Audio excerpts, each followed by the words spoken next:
po tayo dito sa Maynila kung saan nagdaos po ng kanya-kanyang proclamation rally ang mga lokal na kandidato, partikular po yung magkatunggali sa pagka-mayor na sina incumbent Mayor Alfredo Lim at dating Pangulong Joseph Estrada. Narito po report ni Salim Refran.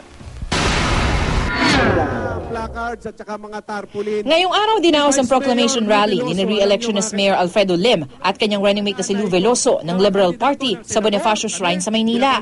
Bukod sa mga taga-suporta, dumalo rin si Pangulong Noynoy Aquino at mga senatorial candidate ng Team Pinoy. Kung kayo ba mag-a-apply ng trabaho, kung mag-a-apply kayo, tatanungin kayo nung mag-i-interview ng character reference.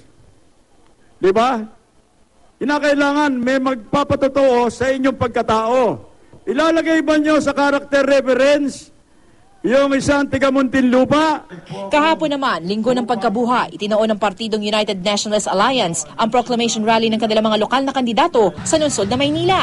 Pinangunahan ito ni dating Pangulong Joseph Estrada, nakakandidatong mayor, at katandem niyang si re-electionist Vice Mayor Isko Moreno.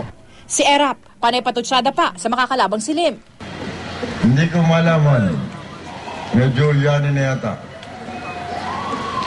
Sinabi niya, ako daw po ay ex-convict at plunderer. Kung ako ay ex-convict at plunderer, bakit punta ka ng punta sa Tanay nung nakakulong ko roon? At doon ka umiiyak. Dumalo rin sina Vice President Jojo Marbinay, Senate President Juan Ponce Enrile at mga senatorial candidate ng una, maliban kay Congressman Jack Enrile.